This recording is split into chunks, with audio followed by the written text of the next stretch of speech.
minds think alike. Great Minds Podcast. Great minds think alike. Great Minds Podcast. Great minds think alike. Great Minds Podcast. Great minds think alike. Let's rock. You're now tuned into the Great Minds Podcast. You're now tuned All right, welcome to the Great Minds Podcast. This is Derrick.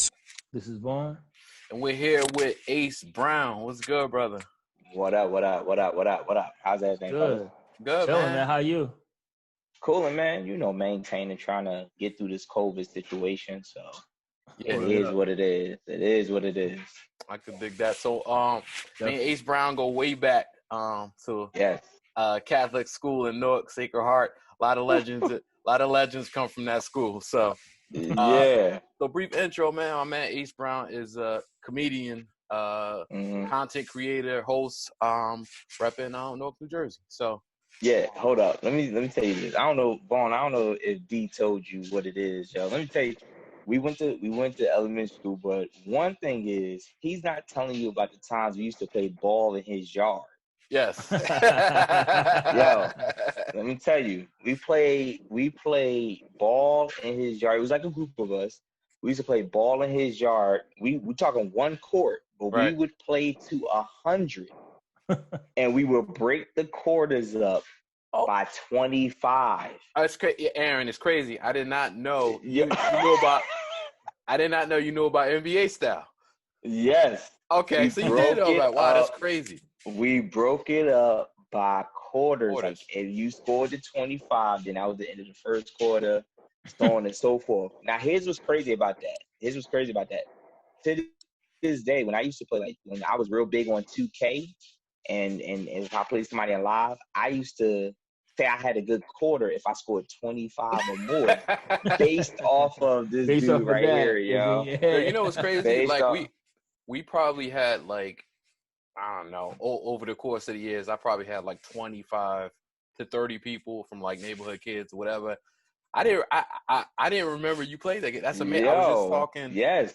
I was just yes. talking to Francois about that the other day. Dude. Yeah, so we still in touch. That's my guy. But Yeah. I don't get too much off a tangent. But that's crazy though. I had no idea. you were part of Yeah, that. and we played baseball back then. Yeah, baseball, football. It was Yeah, that was the spot. Yeah, a little bit of everything. We broke a few windows back there. Oh my God, we used to play with a tennis. It was a tennis ball, Right. and we had a was it a stick we used to use? Nah, we had bats, man. Come on. Yeah, No. I'm talking about like an actual I for some reason I want to say like we had a broom. I mean not a broomstick, but like a mop stick at one time.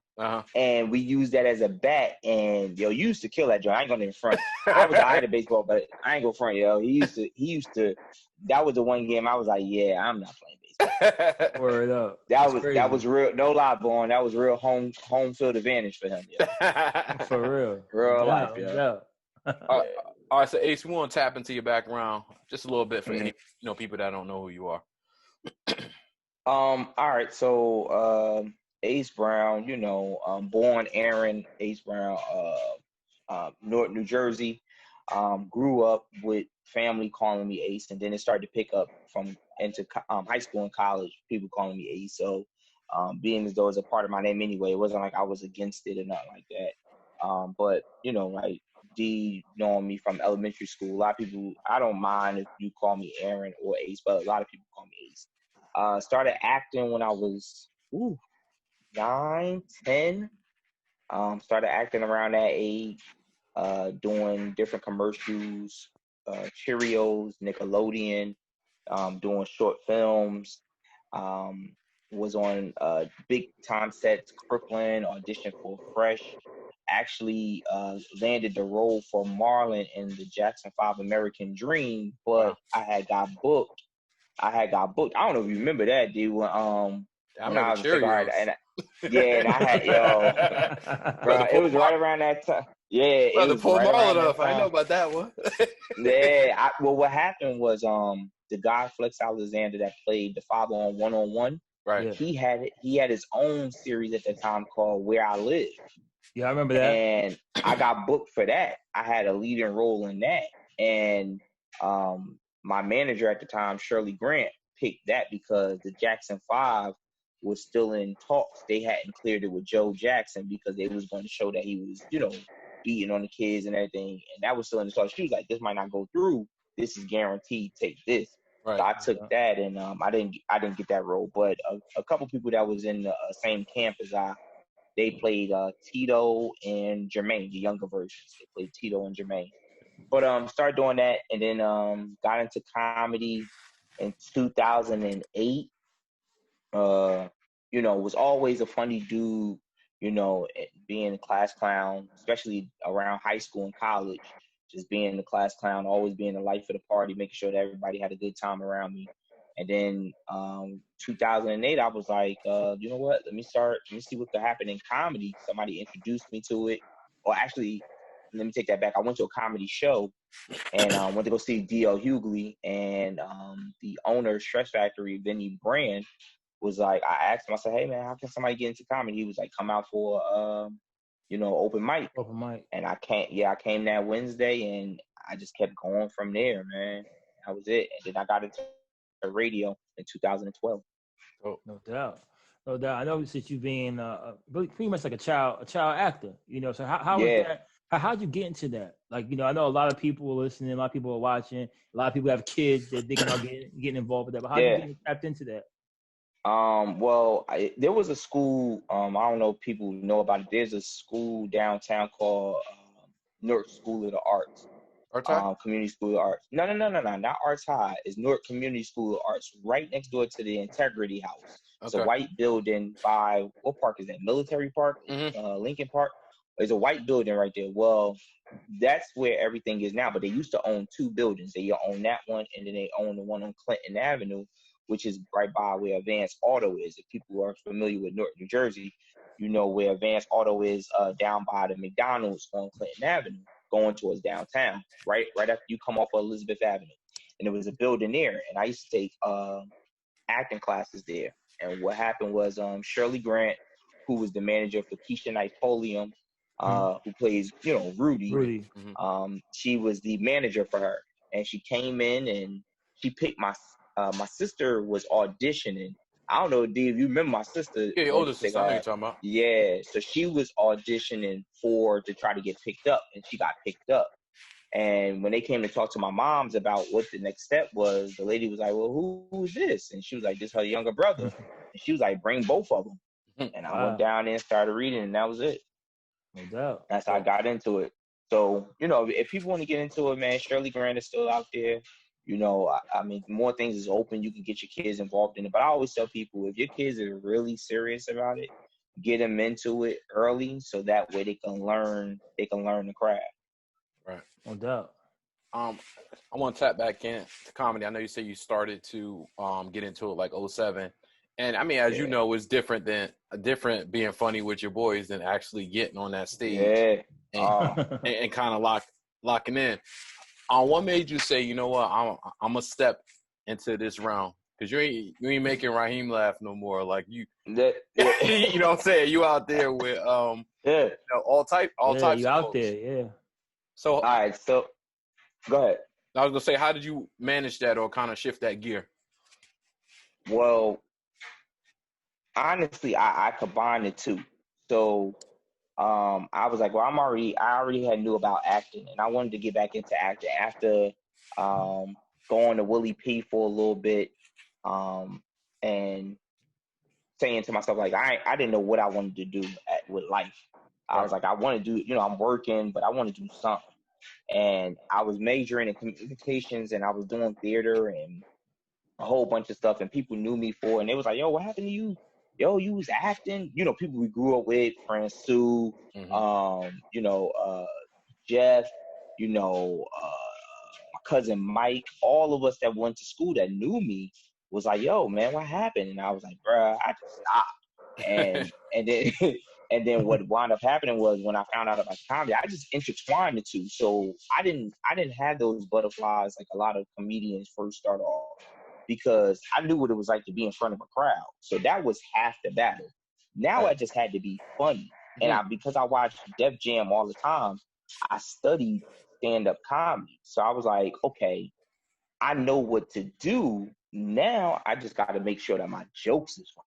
You know what I mean? And what I did, I started off bad. I ain't gonna lie. I started off with what I thought was good, and then after a while, just keep constantly hitting the stages, man. It's just like, yo, that's it. Word. Because I always say like comedy is pretty much like I think one of the hardest art forms to do. You know, you have music, you have different things, but when it's comedy, it's kind of like you're out there, you raw. So you're pretty much out there in the stage, and someone's saying like, "Listen, make me laugh." And I could be having a bad day. Pretty much, some people come into your show not to laugh. They come in with that mindset, which is weird to me, but we know that happens. I don't really get that. But how was that feeling to go? Like, what's your thought process when you come in on stage? I know the first time you went on there, because you had the acting background, you didn't have stage fright. You wasn't afraid of the people. Oh. But how did that feel? But how was that feeling for you when you first went out there? When I first went out there, I was nervous, but I didn't, like you said, I didn't have the stage fright. But the thing is, when you go out there now, even now, some shows, I still get those butterflies, which just means you're human. You're just human. You know what I'm saying? So you still get those butterflies, but you just got to keep telling yourself, like, yo, you're funny. Display the laughter, make sure you connect on all parts. And then the people that don't come there to laugh, hopefully, if I make you laugh on and D sitting there next to you, hopefully it'll trickle to him. Because you going to look and laugh and look at him like, bro, you ain't think that was funny? And then eventually it's going to be like it's contagious. And he like, yeah, that was all right, that was all right. And then eventually it started happening. So, you just try to get him as fast as possible. But you gotta attack it, attack it head on. A lot of people quit because they just know it's not for the faint of heart. Like you said, comedy is the hardest form. I was just telling somebody the other day that comedy is the only job that I know, and I got this from my man Ray Gordon, who helped Kevin Hart get started. Yeah, a good friend of mine, and he says it all the time. He actually says it on stage. Comedy is the only job where you get your evaluation that day. That's a fact. It ain't no year. You ain't got to worry about no review. Or you gonna know when you get off stage if you was funny. When you on there too. Yeah. So right then, because and when you get off, it's even worse because people will walk by you. Like the three of us could be on this show. Somebody walk right up to you and be like, "Hey man, hey Vaughn, keep doing it. Yo, keep doing your thing. Hey Derrick, man, I see you going somewhere. Y'all have a good night." And I'm standing there like, what happened to me? What about me though? And they're like, you know what I mean? They'll skip right by you. Damn.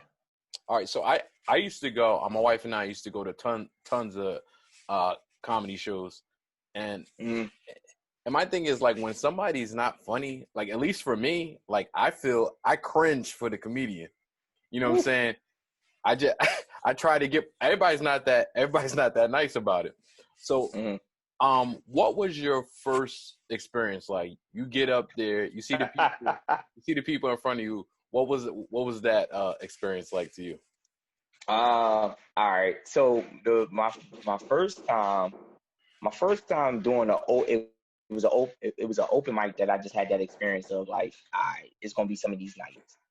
And I'll tell you what it is. There's a difference between what we call mainstream comedy, which is in front of more white crowds, and black crowds. And black white crowds understand the art.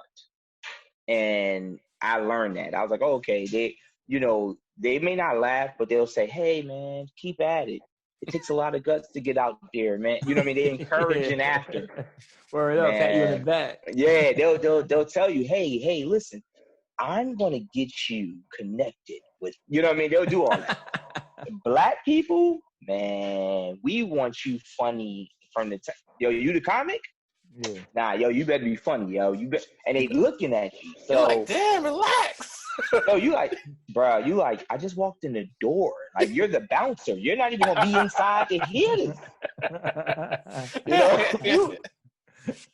Man, come on, pat me down so I can go inside, man. Word. So that happened for me in Jersey City. And it was a setup to my bomb. because there was somebody real big. I don't know if you guys are familiar with Rodney Perry. Yeah, Rodney Perry. Yeah. Yeah. Rodney Perry happened to slide through, and that can happen with comics. You know, if you start to be on a show where, I mean, now being in the game 12 years, it's happened with me where big name comics or somebody that I know will call me and be like, yo, I see you on this show, or you hosting this show. Yo, why don't you come through? Why don't you come through and you know, or I'm gonna come through and bless your stage. And I'm like, all right, good looking. I've had that happen with Talent, Capone, Smokey from Paper Soldiers. A lot of them call me up, yo, H, yo, I'm coming through. Word. But when I first started, it wasn't like that. But I was at somebody's room, and Rodney Perry stopped through. I didn't know this, so the guy comes up to me. His name Marlon Randolph, good dude. And he was like, yo, man, I got somebody else that got to go before you, and then I'm gonna bring you up. All right. I was gonna say about that. Yep. And I was like, all right, cool. And I can tell you another story about that if you got a question, Vaughn. I got you. He says, give me just a second. I got to bring somebody up. I'm like, all right. He bring up Rodney Perry. Rodney Perry does 25 minutes. Ripped it. Rips it. Get a standing ovation. We in Jersey City. And I go up, and I'm like, oh, my God. And I bomb. So this lady is sitting in the front, and she just, like, looking at me. and she just blurts out, no lie. She's like, don't worry, you'll be funny one day. Wow. Yo, when I got off, the DJ played Ludacris Move. So all I get off, all I hear when I get off, I'm like, all right, man, thanks a lot. My name is Ace Brown. All you hear is boom, move, get out the way. I'm like, oh my man. God. So, yeah, that was it. And that's the setup too, because I've heard that a lot of comedians say that. They're like, "Lo, it's very important to know who's on the bill and when you're gonna put me on. Don't slide anybody in there like that to surprise me." So I remember, I forgot who it was. I think it was like my man Gary Owens. Gary Owens was saying that he was on the show. They slid somebody in front. He didn't know he was gonna be there. It was like an open mic type of thing. They was passing him down. Somebody said, "Oh, so and so gonna pass through." He did a 25, 30-minute set. He had to follow him. He's like, yo, I'm not going to win. So he's like, it's a wrap. I'm going to bomb regardless because I can't do that. So I've heard comedians, I was going to ask you about that. Have you seen this transpire with you where comedians just say, yo, I'm not going to go on after him. Like, I need to be at the end of the show. You know what I'm saying? I give you two. Well, you just asked me, you don't even know this. You asked me 3 questions in one. And it's a good thing. I'm not saying that in a bad way. You just asked me 3 questions in one. First, that has happened numerous of times with me. I've been on a bill where out of the blue, the next thing you know, Tracy Morgan's walking in. Oh, come on. I'm at a spot. Yeah, I'm at a spot. And my name is on the same list you talking about, Vaughn. And I'm like, all right, I'm next. And they're like, now we got one more. And they like, he just came. And it's always, they always hit you with that. He just came through. And then I'm like, all right, cool. And they're like, yo, it's so-and-so. This time it was Tracy Morgan. And I'm like, and I'm a little bit more seasoned in the game, but not as good to follow a Tracy Morgan. Even based on name. Oh my God. Yeah, exactly. Based on name. I've seen people where they sit in there and we was at Caroline's one time and we was doing, this was when Haiti had the earthquake.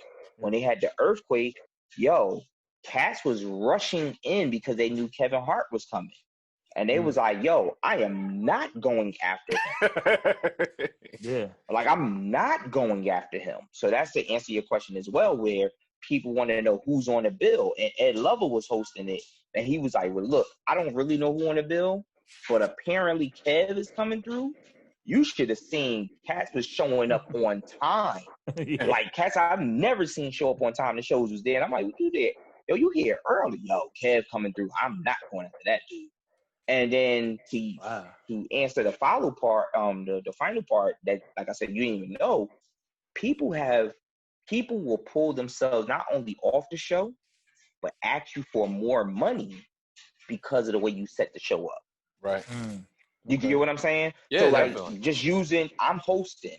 I got the 2 of you on the show. And let's say Derrick feel as though it's harder to go behind you. He will sit there and say, hold up, how much Vaughn getting paid? Now you looking like, yo, bro, what that got to do with you?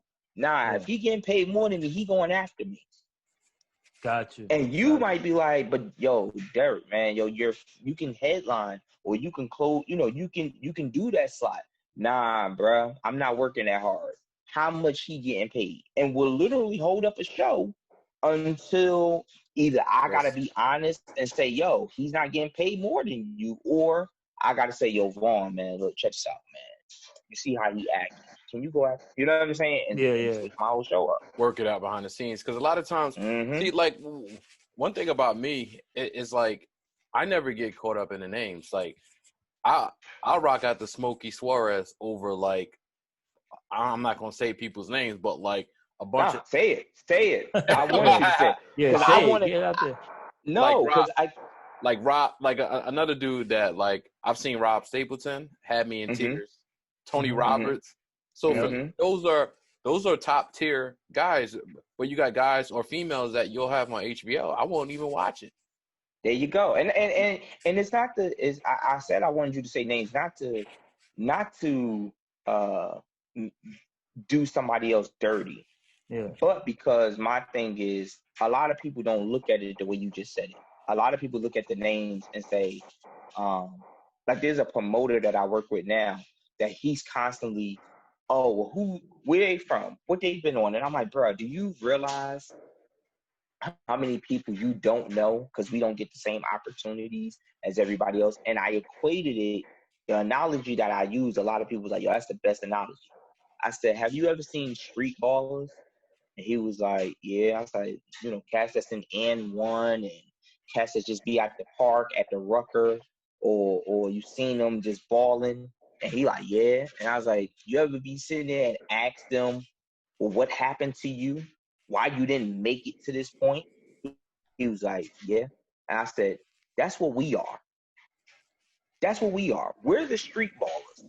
We're the people that either got the opportunity and messed it up, or we haven't even gotten the opportunity. And all you see is the NBA and think those the best cats in the world. Nah, it's some people that LeBron James and the rest of them will come and say, yo, you ain't heard about this dude. Just think about Lenny Cook. You feel me?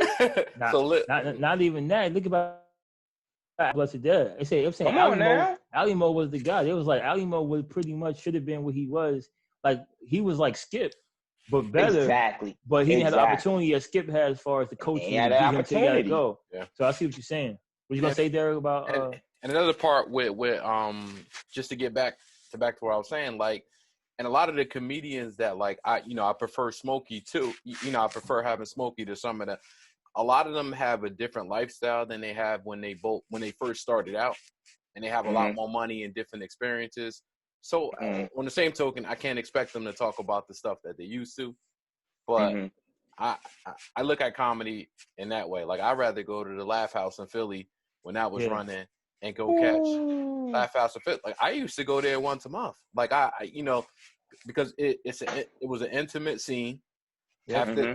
After the show was over, they'll sell their DVDs at the time. They'll take a picture with you and everything. It was love. So I missed that part of the scene. But yeah, I'm definitely like a I guess like a comedy snob. Like I'm the make me laugh type of guy too.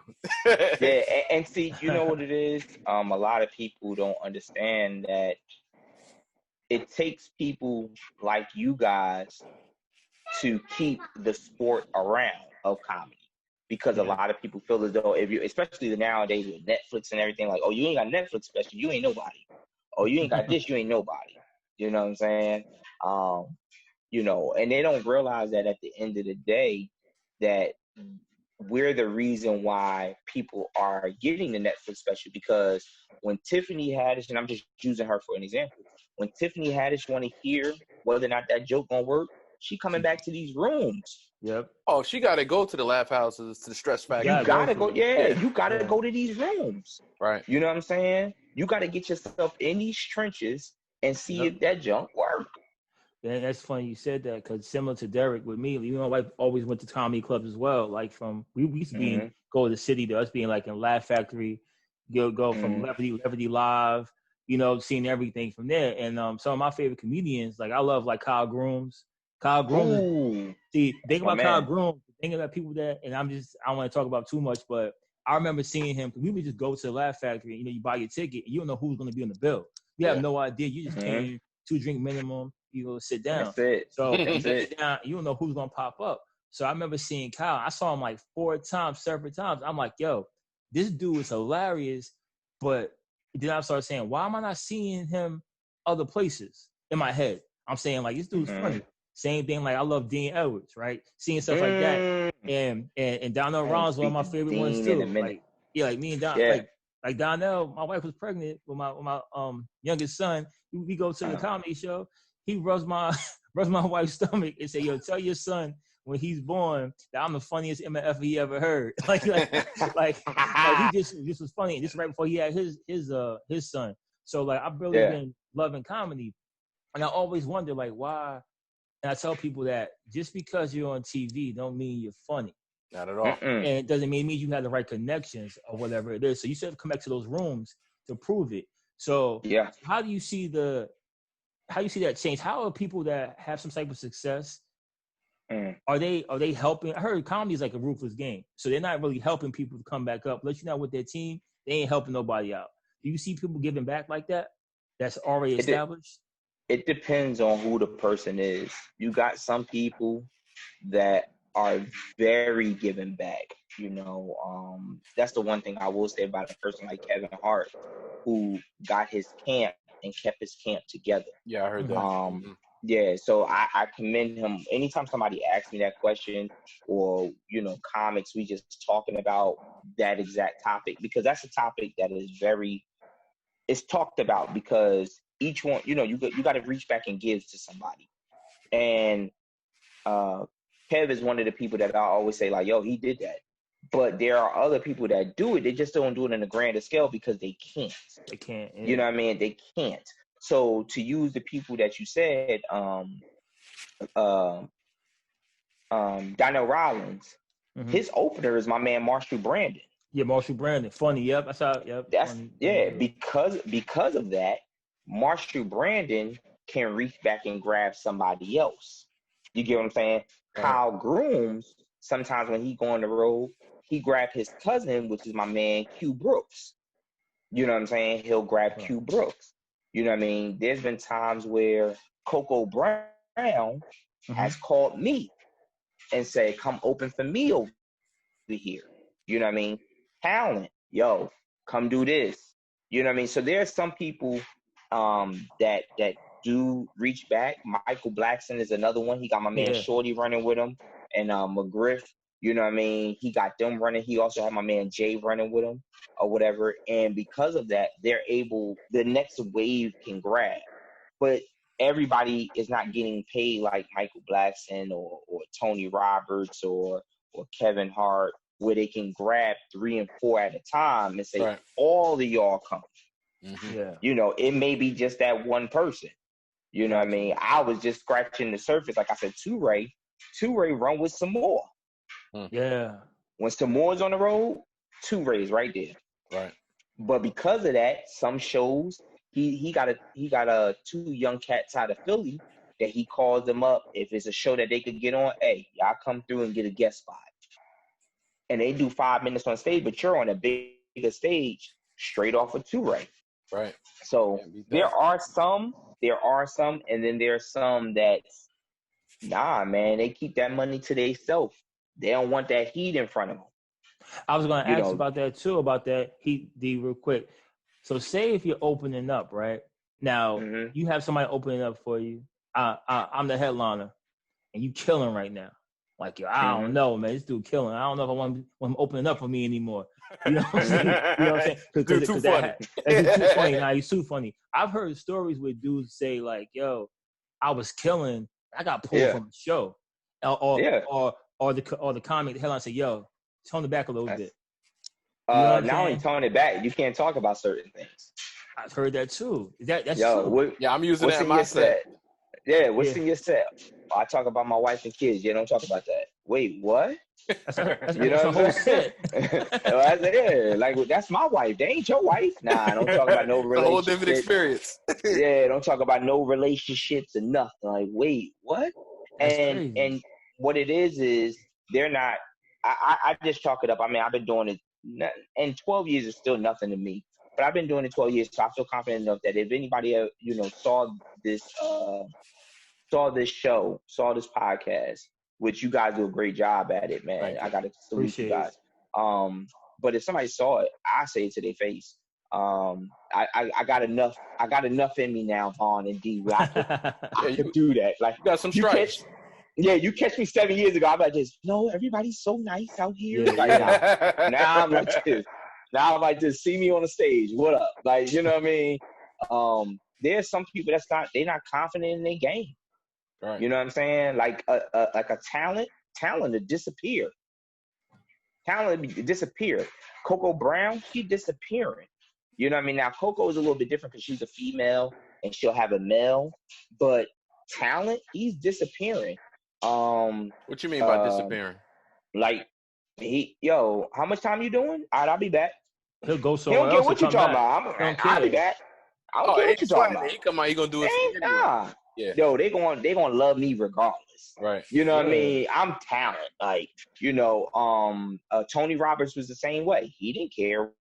When I opened up for him a couple times, he didn't care.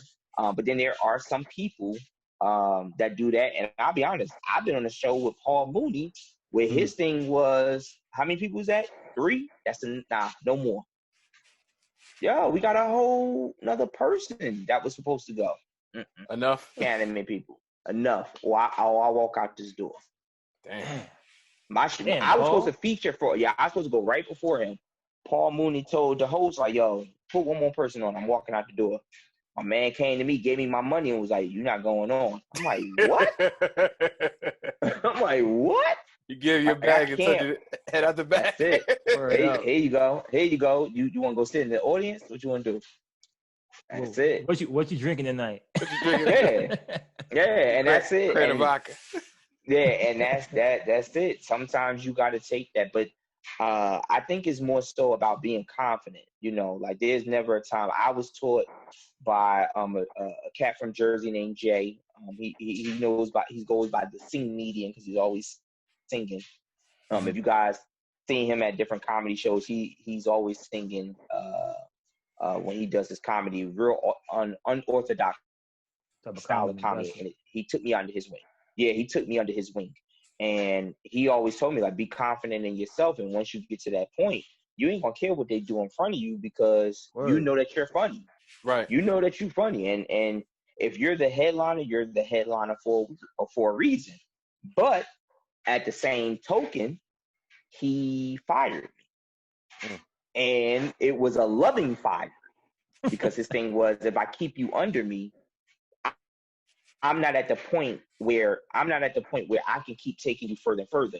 So I took you to this point where now you can get on the road. Yeah, spread your wings. You could take, and spread your wings. And that happened at Warm Daddies in Philadelphia. I got on stage. I got a standing ovation. I came up. He gave me a hug, and he was like, he whispered in my ear, "Yo, you fired." Yeah, I said, "Wait, what?" And I had to take him home. He rode with me. So the whole time going home, like, I lie to y'all not, I'm going home. I'm in tears, crying. Wow. Like, what did I do wrong? And he was like, "It's nothing you did wrong." He was like, "What are you crying for?" I'm like, "Yo, man, you took me under your wing." He was like, "I fired Marshall Brandon. I fired John Lasseter. I fire people." And he was like, if I keep you, I'm still trying to get out there.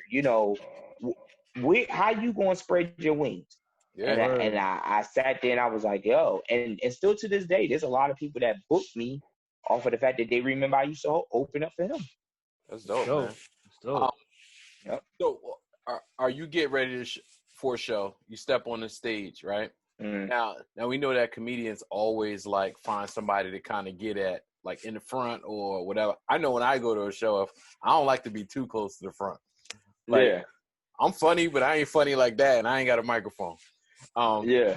How do you decide who to get at in a stand? Do you notice that when you first hop on, or you just depending on topic? Nah, One, I try not to get on people, and if I do, I say that. if I do, I'm talking to you. I'm not talking about you. Gotcha. Only way I'm talking about somebody is if they try to heckle me, and then I'm going ham. Then it's But lit. other than that, yeah, then gloves is off. And Right. some people, when they know me, they be like, yo, Ace gonna be snapping on people. I never was the snapper type of dude, but I can snap. So it's like one of those, if I gotta get at you, I get at you. But what I will do is I'll take a jab, and it's a friendly jab, and it's not to say anything to you. It's just to fill you out. Right. It's just to fill you out as if, like, let's say using UD, if you're sitting next to your wife, and I'm sitting there like, hey man, how long you been married to your? That's your wife right there. And if you look at her, I immediately get on you like, why you had to look at her? You don't know who you with tonight? That's what I mean. That's what I mean.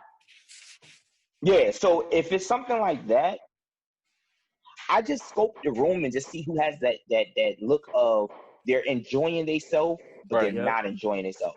Like if I've been watching, let's say it's you, Vaughn, and both of y'all wives, and I've been watching the show, and Vaughn is dying laughing. Your wife is dying laughing, but you chuckling. I'ma go for you because I got to get you to where they are. Right. I got to get you to where they are. I always try to make sure that everybody in the room is on the same level. Gotcha. So now I'm gonna ask you the question, and if I see that you're receiving about it, then I'm gonna just use you for examples. If I'm talking about relationships, and I'm like, yo, I'm gonna use you for an example, and then now it's engaging to you because you want to hear, like, there's so much disrespect when it comes to comedy. Now you want to hear, am I going to disrespect your wife? Am I going to disrespect you? But I'm not even doing that. So now when you hear what I'm talking about, you like, yo, that's my man. Yup. I was just telling her the other day this. Yup. You know what I mean? Mm-hmm. And that's how it is. So I just look for that person that's on the edge that need a little bit of help to make them enjoy. Little push. Gotcha. Oh, that's cool. Yeah. Funny you say that because the last comedy show I was at, I'm glad you on because I love comedy. I love to hear from your thought process. You know what I'm saying? Mm-hmm. The last show I was at was a Ari Spears show. It's right before COVID hit, whatever. And he's one of my favorite comedians too. So I'm there, and when me and my wife walked in, Aries is standing to the side, like he's just standing there with headphones on, and he's watching the crowd. Mm-hmm. All he's doing is watching the crowd. So as I come in, place the order, whatever, give him a head nod, say what's up, and then like people didn't realize he was just sitting there scoping the whole room out. That's it. He was just watching the vibe and seeing that, and he stayed for the whole first set of his opener set. He stayed and was watching it, and then he went to the back. Once he did that, he came back out, and it was like game time. Then he, like you said, he went exactly to certain people and with certain things. It wasn't like I'm a snap on you type of thing. It wasn't like that. It was more like getting you intrigued and into what I'm talking about. And I see what you're saying. How he scoped everything out. He knew that beforehand who he was going to go to. But speaking of Aries, it's just comedians just like him. How do you feel? I think certain comedians don't get to hit the next level because they're too honest. So, but when I mean they say how they really feel about what's going on, you know, like so. If you say like, I think so and so's getting this position, he's not the funniest, but blah blah blah. People don't want to hear that. So, do you think there's a lot of kickback towards that? So a lot of people aren't where they should be because of that. No, I think you know what? I think that there's a lot of. I think that a lot of people that do that. I'm not gonna say that they're shooting themselves in the foot, but my thing is, you know, there's enough out here, you know, for everybody. There's a lane for everybody, and what's meant for you will be for you. Right. You don't have to kick the next person down to shine a light on you. And I think a lot of times only black comics do that, or black people do that. Period. Because we feel as though if I'm the one selling sneakers, nobody else can sell sneakers. Wait a minute, who's to say that we can't come together and sell these sneakers together to make a whole store? And you know, it very seldom do you see a mixture of black comics that put movies on a show, you know, and it's like, yo, y'all didn't see Harlem Nights? Y'all didn't realize that Harlem Nights was a classic? That was all comics in it. Oh, y'all didn't see the fact that Coming to America was done by two people because nobody else wanted to work with him? Eddie Murphy didn't have to do all of those parts. No. He did it to one show over his versatility, which I understand, but because a lot of people was like, nah, I don't want to work with him. Why? Right. So do you think do you think it's something that Hollywood put out there? Because it seems like you said the Eddie Murphy thing, right? So you say it seems like every once in a while we're allowed to have a black comedian that flourishes, right? So, yeah. You have like Eddie Murphy, Eddie Murphy in the 80s. Yeah, Richard Pryor in the 70s. You had a little run with Bill Bellamy had a nice little run. Chris Tucker had a nice little run. Yeah, the Kings of Comedy. And then boom. And then Cat, and then you had Cat who was doing it, and now it's Kev. Yeah. And then Dave Chappelle came on as well. But Dave Chappelle, they try to make Dave Chappelle mainstream.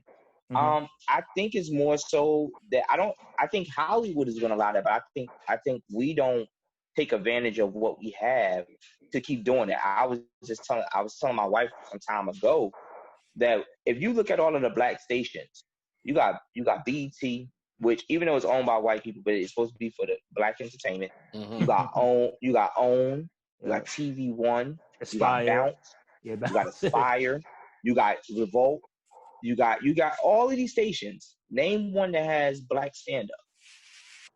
No, you used to have Comic View, and that's Comic View. That was years ago. You get what I'm saying? There was a Comic View and there was an HBO Def Comedy Jam. Why hasn't someone or several places picked up on bringing back comedy? Why haven't they? Yeah. It seems like it's moving audio because you have you had the Foxhole on Sirius. You had, I think Kevin Hart has a he bought the Foxhole. He bought the Foxhole, right? Yeah, he bought the Foxhole. He bought the Foxhole.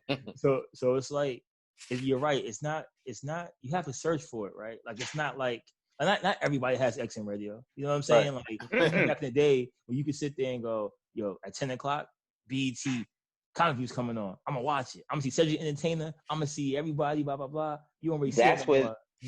Yeah, and that's where those names got their names from. Absolutely. We made their names by us watching Steve Harvey and Kevin Hart and Bernie Mac and Robin Harris, and we made those names because of Def Comedy Jam. You know what I'm saying? We made those names. Nowadays, we have succumbed, and I'm not ashamed to say it. We've succumbed to being satisfied with social media. Mm-hmm. Social media has become our outlet for comedy. Everybody wants to be a comedian on social media. Nobody, everybody wants to do that to the point where you like, like I was telling somebody, the crazy thing is, I'm like, most of this stuff that y'all see on social media is someone's joke. Right. Or they make it fun, or they make it a parody about it. They make a parody about it, or they make it into a story, and then you praising this person like, yo, they funny. Yeah, they done stole 4 jokes. They stole 4 jokes. Like I tell people all the time, if you ever seen, it was a meme at one point. I've seen people doing it. People said it. If you ever see the post where they like, oh, black people use plastic bags for everything or whatever like that. Yeah, I wrote that in 2009. So how do you feel? I did that on stage in 2009. How do you feel about them getting like a quote unquote shortcut? Because I think what happens eventually is that they do get exposed. They get exposed, but social media is so big right now, man. It's so big right now that they can keep living to see another day. Okay. The only people that expose them is when people like the two of you go to take your wife out and your wife comes back and say, we will never spend this money on them again. Right. And then you two being the lovers of comedy, like, and that's why we need to go see my man Ace. I told you, because the vast majority of us are looking for the names. Right. Yeah. You know what I'm saying? And some of them are not doing like a DC Young Fly and hitting these stages. Yep. Like DC Young Fly in Atlanta is going to an open mic.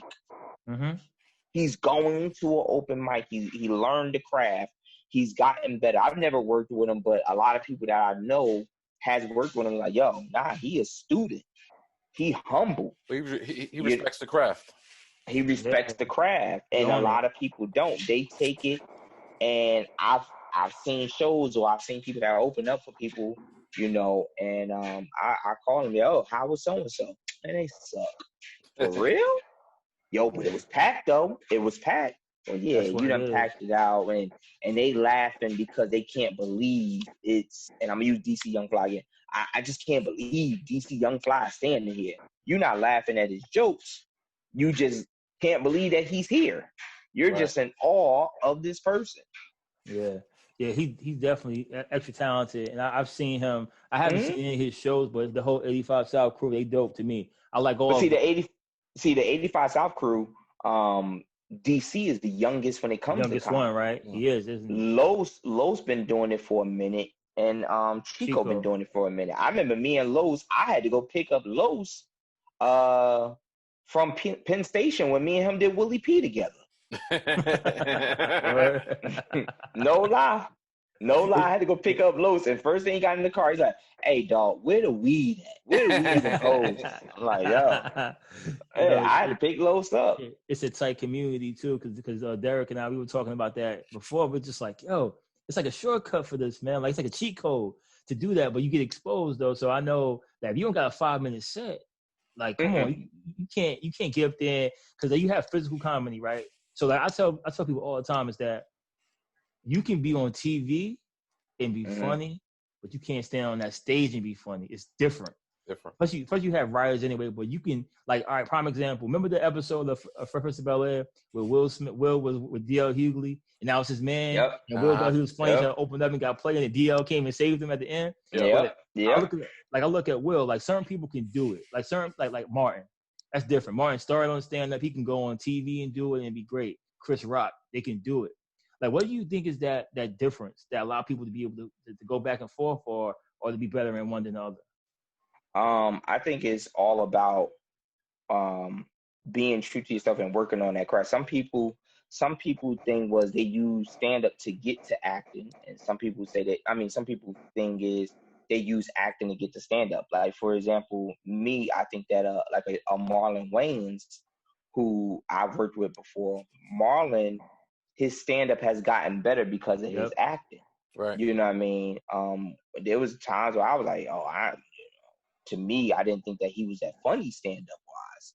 But then after a while, he kept working at it, and now it's starting to become even.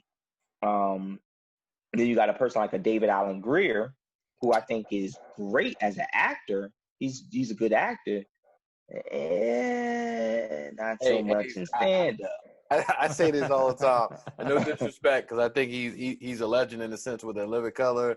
He's a good actor. I always say David Allen Greer is terrible as a comedian. As stand-up, I'm like, you get what I'm saying? Yeah. Tommy Davidson is great at stand-up. Acting, not so, you know what I'm saying? Like, not so much. I'm glad you said that. I've been telling Derrick about Tommy Davidson. I'm not a fan. No, but people been saying this from the rip. They're like, yo, if you want to see somebody control and kill a room, look at Tommy Davidson. And you're not a fan, period? No, he's not. I like him on The Living Color. I don't think he's funny. I just don't. This is everything. Dude, here's the thing. Okay, so Tommy Davidson, who I worked with before as well, and he probably wouldn't remember me from a can of paint. My uncle though, actually works with him, so he may know my name, but I wouldn't be shocked if he don't remember me from a can of paint. But Tommy Davidson, like Vaughn said, Tommy Davidson, to watch him live can control the heck out of a room, man. He comes with that, no matter how old he is, he comes with that energy, and he's that same vibrant person from In Living Color. So I've always given him that props, like, God, dog, man, you just be killing it. You know what I'm saying? So like he's definitely dope. But a lot of people, you know, they use one for the other, and that's why they're better in one than the other. You know what I mean? Like Kev is working on the acting side now. Yeah. He's working on that acting side now. And, you know, eventually you gotta try to be able to juggle the two. Right. All right, Ace, we're gonna transition to music? What you tapping into? Music. You mean what am I listening to? Yeah, what you listen to? You like? You know what? I'm still listening to the old school stuff as far as like I'm still listening to I can't I'm at that age. I mean, we all at that age, but I'm at that age musically where I'm listening to songs and I'm singing it the whole time and I'm like, now who was that again? Which little was that again? Like, yeah. Little Man Slim? Yeah, I don't know who it is. So I'm listening as far as people, I'm still listening to the J. Cole's, still listening to old Kanye, still listening to Biggie, still listening to all of the old stuff, that we grew up on. And then, don't get me wrong, I know the new stuff, but I don't know their name to be able to say, like, oh, that's so-and-so. You know what I mean? Like, I haven't heard a full album in so long. All right, you're on old head territory. Yeah, word. It's crazy. My daughter came up to me, right? And she's like, God bless King Vaughn, that kid that passed away, right? So I heard about Who is that? King Vaughn. I never knew. I just knew he had the same name as you. Nah, King Vaughn. Did he sing something? Like, nah, he was with Lil Durk, like he's from Chicago. Oh, so got it. So basically, like I had watched something about him. I seen something on before, so I'm watching it, and he got some good music though, like really does. But it's kind of like that. They call it drill. It's like drill rap. You know what I mean? So, but it's cool. So my daughter comes up to me. She's like, "Dad, you heard King Vaughn got killed?" I'm like, "How?" I'm like, "What?" Like she told me, she told me some hip hop news that she never said. She's like, I'm like, "What?" So I see what you're saying though, but yeah, I'm just out of it. Like, I gotta be on some old like, yo, so and so did this. Like, it's a DJ that I met, and he does like some of my shows. He'll hit me up because I'm on radio, and he's like, "Yo, you got to do this." Oh, and I'm like, "Who?" I'm like, "What did he do?" Like, I did an interview one time. It was so crazy. I felt so embarrassed. And I felt so old. I did an interview, and the guy comes, and I'm like, "Yo, man, introduce your song." And he was like, "Yo, what's up, man? It's Crypto 9, whatever his number is." And he was like, "Yo, it's my song, Whoa." I'm like, "That's it?" He was like, "Yeah." I'm like, "You got like somebody know you, man. You gotta introduce it a little better. Come on, man, give it to me again." And he was like, "It was Crypto 9, and it's my song, Whoa." I was like, "Oh, you trying to be modest. All right, let's put this on." And I'm like, I'm listening. I'm like, "Why do I know that song? Hold up. That's you?" He's like, "Yeah." I'm like, "Oh, yeah. That's you." That's the vote. See, the kid, listen, the music that's made now, if you got like a teenage kid or anything, it's made for them. So they know this stuff. Like, I'm always tapped into music anyway, but it's certain things that I'm not thinking about. Now my daughter's getting tapped into it. So I'm like, you know about that. I'm like, all right, now I got to watch what I'm saying, what you listening to. Right. But for transition I've done had. You gonna say? No, I was saying I've had Moneybag Yo in front of me, and my daughter's hit me up like, "Oh my God, you had Moneybag Yo," and I'm like, who is that? Like, Moneybag Yo. Yeah, like, he got some good music, man. He got some good music. No, he does, but I didn't know him as a name. Like, it's not until I'm playing the song that I'm like, "Oh, I know who that is." You get what I'm saying? I know that song. Yeah. Yeah. You know what it is too? It's social media days. It's like it's streaming too. So it's like you don't visually see people anymore. So they can have all these millions of followers and millions of streams, but you haven't physically saw them. And you're like, "Oh, that's the dude. That's the name." Right. But besides music, how about anything on TV you watching right now? Checking out? Oh man, Power. The new joint. The new joint. The new joint. Yeah, I like the that new joint. Yeah, the new joint. Just trying to find different series. Being an actor myself, trying to find different ways. And then I started writing too. So I wrote films and put them on YouTube and short films. And I wrote my first feature, so I'm gonna be taping that once COVID get out and everything like that. So it's crazy because not for nothing, I try to watch films now or watch stories and be like, "Nah, they could have did this," or "You know what? I could go sideways with this." I was just telling a friend of mine that's an actor. I was like, "Yo, I want to come up with a series that we could do straight on Instagram, and it's a continuous web series where it be different actors, but the story is telling itself, and everybody could just record in front of a ring light and just act their role out. But the story, you're watching it, and when you're watching it in sequence, it's telling the episode. So we're supposed to work on that. Yeah, we're supposed to work on that and see how it works. Where everybody's just catching the story like, yo, that was dope. I'm feeling that. Word. But besides comedy, what's another hobby that you like? Something else that you into besides you say you write, you say you act, you said you do comedy. We know that. Yeah, comedy, acting, writing. Do you cook? Cooking? Nah, I don't cook. Nah, man, I don't cook. Sports is my thing. Watching sports. And I used to be a big time track guy. So for a while, yeah, I forgot about that. So for a while, I was coaching track, man. And I just got out of that to focus full time on the entertainment side. But sports is my thing. I love sports. I could talk about sports all day. You know, I'm into that. So besides doing the entertainment, I'm like this, yo. What's that game looking like? What's the scores looking like? You know, so I was this close to Gamblers Anonymous, putting them doing stuff like, yo, what's that over under looking like? You know what I mean? Because I'm just stuck in it.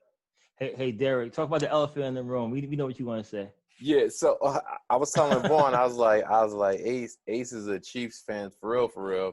I said this dude had a Chiefs blazer on for his wedding before the chip.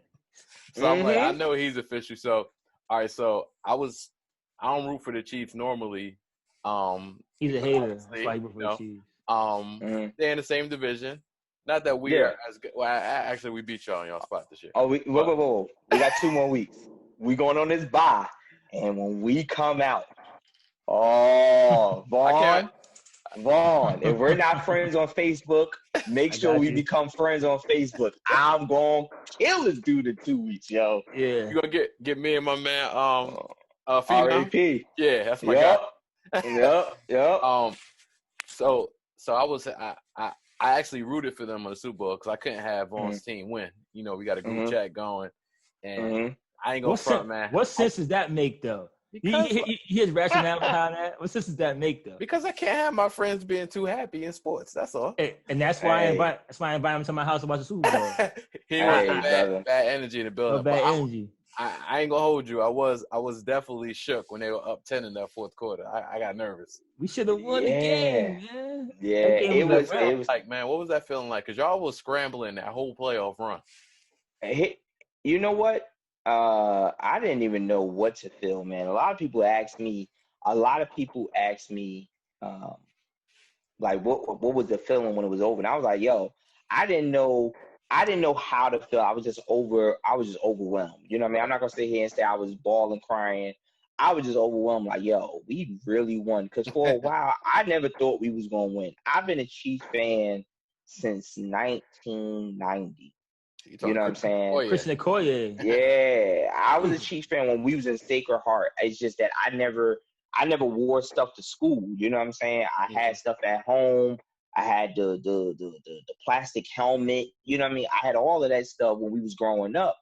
And I found out how I became a Chiefs fan. I just never knew. I just always knew that I used to always have stuff that said Chiefs. And come to find out, John Amos, who's a father on Good Times, he played for the Chiefs. That's my cousin.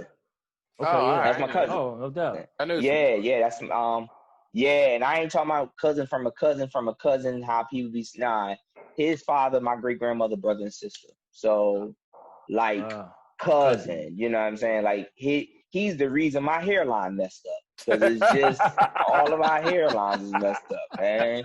I lie to you not. I got the James Evans. Look at this. I got the James Evans, brother. You got the wings. It's embedded in there. The suicide doors. Yeah, that's it, man. I can't even. Look, here's the bad part. I don't even get mad no more. When I look at it, I'm like, damn, John, you done messed us all up, baby. Hey, we got baldies, though. It's all good. I came home a long time ago. Yeah, his father, my Uncle Bud, had the messed up joint. But it's crazy. So when I became a Chiefs fan, like I done been through the ups and downs with them, and I was like, yo, man, we ain't gonna win. And then when we went down, I was like, nah, this, Here we go again. Yeah, not only so much here we go again. Okay, this is an increment. We made it to the AFC. Now we made it to the Super Bowl. Next year we'll win it. You know what I'm saying? That's how I felt. And I lie to y'all not, my sister is a 49ers fan. Oh, man. So when I went to her house, I was at an event. I was at an event. When I left, it was halftime.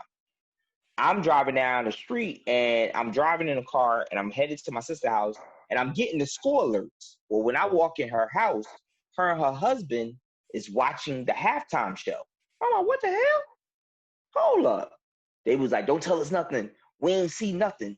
We just got in the house, so we've been watching the game after. And I'm like, oh, okay. So I was like, well, now I get to see why the score is 20-10. So now I'm watching it. And then midway through the fourth quarter, my phone is going off like, yo, y'all won. Are you still behind? I'm still behind. You're like 1-1. So as soon as I see it, and my brother-in-law had told me, he said, turn your phone off. I've had mine off the whole night. Your sister had hers off. Turn your phone on. Nope, not me. I got my phone on. My wife got her phone on. People started blowing my phone up. I saw it. I just fell on the ground.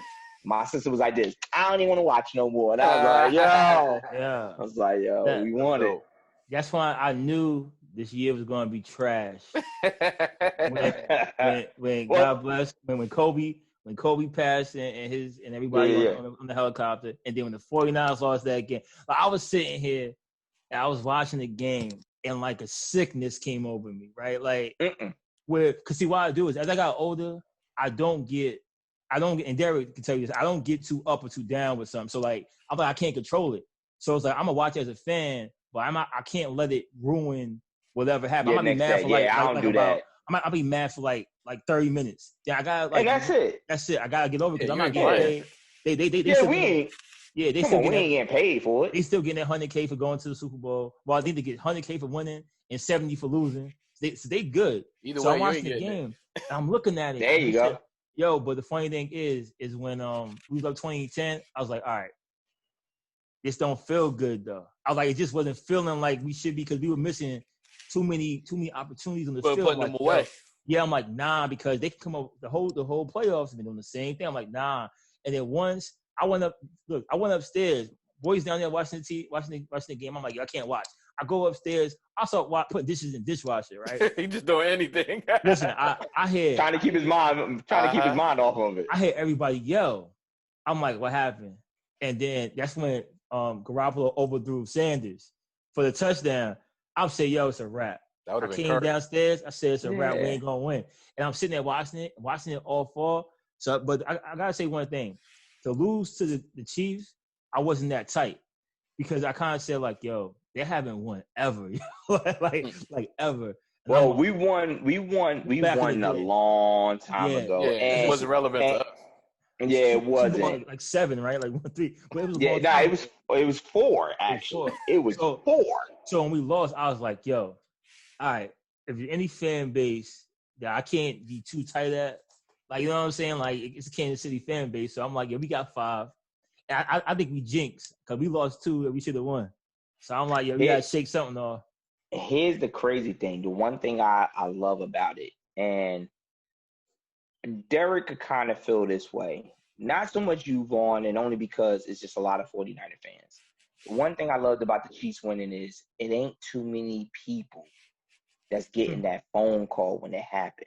Yeah, I got a handful of Raiders friends that I'm kind of. You get what I'm saying? Yeah. So when that happened, the amount of tags I got on Facebook, it was like, yo, you're the only real Chiefs fan I know, or it's you and so and so and so. You know, It wasn't like it was a whole list of people.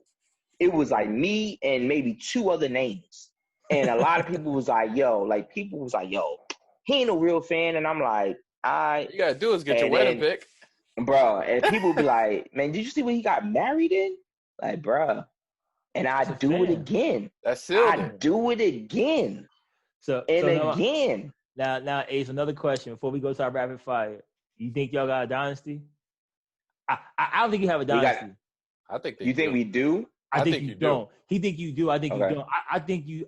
I'm not saying you got a good team. You got a real good team. I'm not saying that. But I look at dynasty differently because I'm like, all right, the way y'all were winning last year, I was like, all right, cool. I ain't like that. I want you to put your foot on people's necks to win, right? But then I said, if you win 2 in a row in this NFL period. But I'm saying you can win 2 in a row. Yeah, this ain't the NBA now. Yeah, you don't get a series. But you can win 2 in a row. So you gotta have some luck on your team. Your luck on your side. Of course. You don't need luck, right? So you can win 2 in a row, right? And then you can be the picking first for the next 4 years. True. It's not a dynasty no more. When I say dynasty, I'm talking about like constant Super Bowl caliber team. Like past 4 years, right? Past 4 years, you had a pretty good Super Bowl team, right? I think like once Mahomes starting, right? The reason I'm gonna disagree is because if they win it again, they were a 4th down conversion and offsides away from being in 3 straight. Not even the offsides. We got cheated that game. And I'm gonna tell you why. Because Chris Jones didn't hit Tom Brady in the face. He didn't hit him in the face. Well, before the offsides. That was before the offsides. So they should have been to the Super Bowl the year before, and things happened. Yep. Then they won it.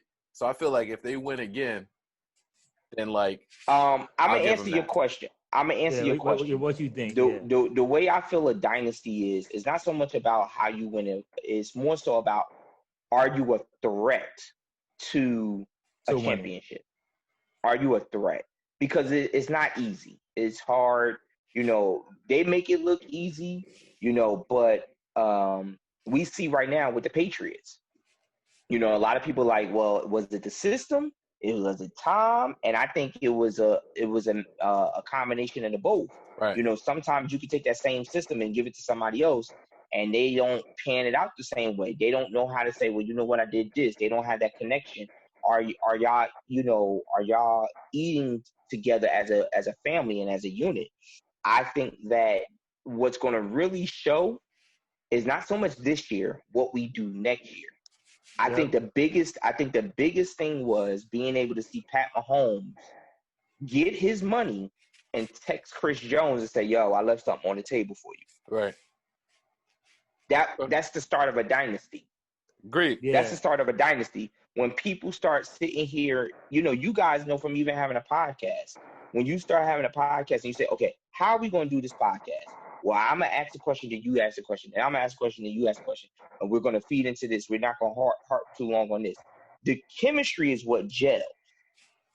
And if you can keep doing that for some time, no matter if you have the best podcast in the country or you just a podcast that's slowly climbing, I figure that you're a dynasty. So the way it's looking right now, I think it is a dynasty. But I think that next year, if I rock with y'all again next year, or we just kicking it through Facebook, then that I think you'll hit me up like, yo, hey, you said it. Next year is what I needed, and I think next year improve it. Right. Yeah, I'm glad you said that too. Yeah, I agree. I'm still open, and I'm still a little hurt about the Super Bowl. So. Yeah, nah, it's all right. It's okay. Listen, because injuries. Think about this. Look, what y'all need to worry about is y'all trainers. Like y'all got injuries. Yeah, right. So we mess around and we got the whole squad hurt. Look, y'all trainers suck. We fighting for our lives. Exactly, y'all trainers suck. ACLs though. You saying ACLs and stuff like that. Like that's hey, Vaughn, you play sports. That's strength and conditioning coach. Yeah, man. Yeah. Fire him. Somebody Fire him. Somebody gotta go. Look, hey, brother, listen. I tell you one thing.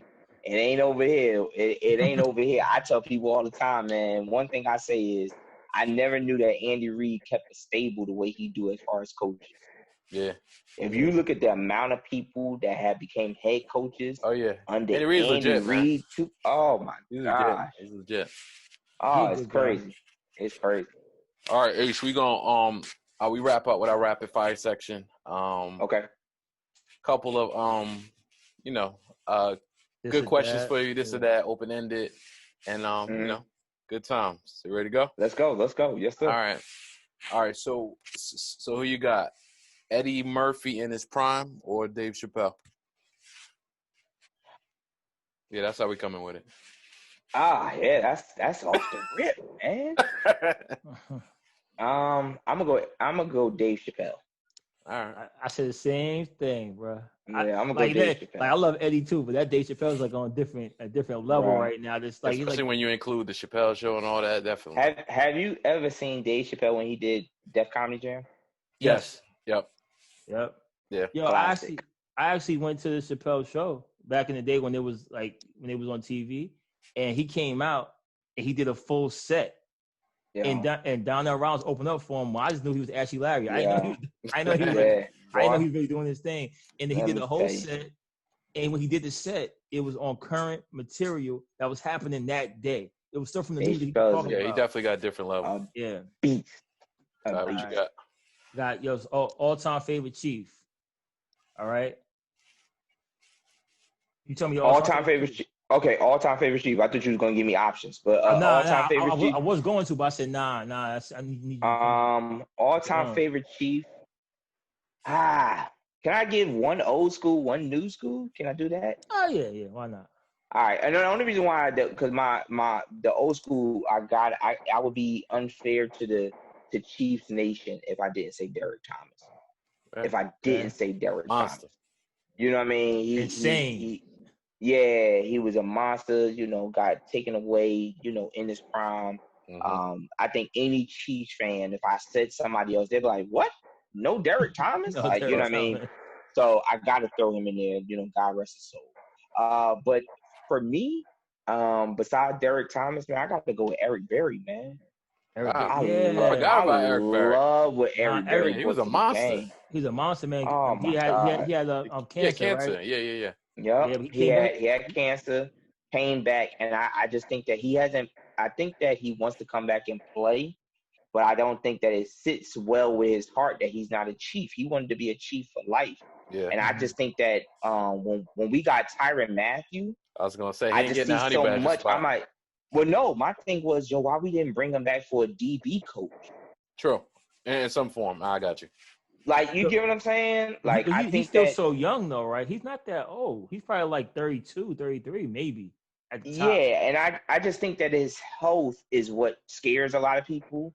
But Definitely. His heart was always a Chief. And I'm like, I don't know behind the scenes. I don't know if they offered it to him and he declined. Yeah. But I would love to see him as a as a Chief somehow. A Chief, a Chief coach. Sure. I would love to see it. Yeah. All right, what's your favorite J. Cole album?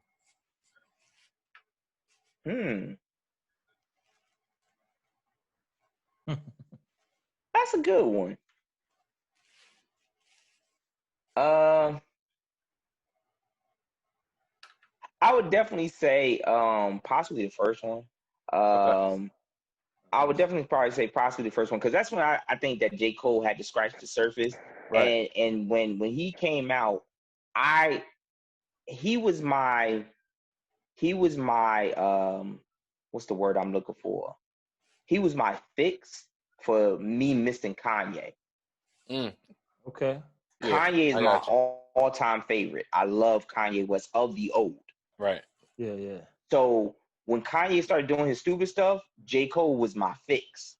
Gotcha. You felt and that's what got me into. Yeah, and that's what got me into J. Cole. Cool. Okay.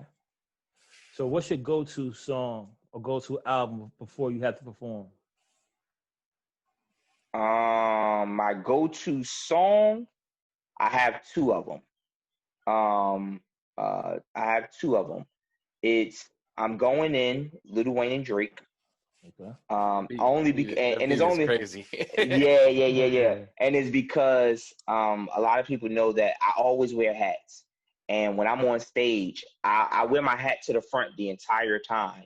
But when I go on stage, I turn my hat to the back for two reasons. One, growing up, if we all remember the movie Over the Top with Sylvester Stallone, where he used to turn his hat to the back, and it was like, it basically like his alter ego or whatever. Yeah, it's go time. That was my thing. Like, I was like, oh man, it's go time, and then I started wearing the hat to the back, and that's what Lil Wayne says in there. You know what I mean? He said "hat to the rizzle," and I do it right when he says like I time it right on that. So that's the first song, and then my second song would be "Power" by Kanye West. Okay. Kanye. Yeah, power. No one man should have all that power, and that's how I feel. I got when I'm on stage, I got all of the power in the room. I control the room. Correct. You get what I'm saying? Yep. Nobody else controls the room. I control the room. And that's how I feel. I got all the power. But my album will probably be if I'm listening to an album, going to a show, it's probably College Dropout. Okay. I'm listening to College Dropout. That's one of the albums that I could listen to from 1 to 21 or whatever number it is. Yeah, it's a lot of joints. And not skip a song. Yep. Yeah, it's crazy. All right, this is my last one. What's a venue that you haven't done that you want to do? It can be like large scale, local, whatever. A venue that I haven't done that I would like to do. Luckily for me, I did Madison Square Garden, so I'm good on that. That was it before. It's a huge bucket list item. Yeah, I did that. I did that early in my stage. I would love to do it again. The theater at Madison Square Garden. I would say, okay, I'm gonna give two. I would say Uptown Comedy Club in Atlanta, and then the Laugh Factory over there. No, I did the Laugh Factory. The Improv in LA. Dope. I didn't do the Improv. Okay. If there was anybody that you could open up for, who would it be? It could be living or past or present. If I could open up for anybody, I think I would want to open up for Bernie Mac. I think I would want to open up for Bernie Mac, and that's just because I love the way Bernie Mac approached the business, and when you open up for somebody, you get that one time. If the person is real cool, you get that time to sit down and talk to them. And I would love to have picked his brain. So I would definitely say Bernie Mac. It's dope.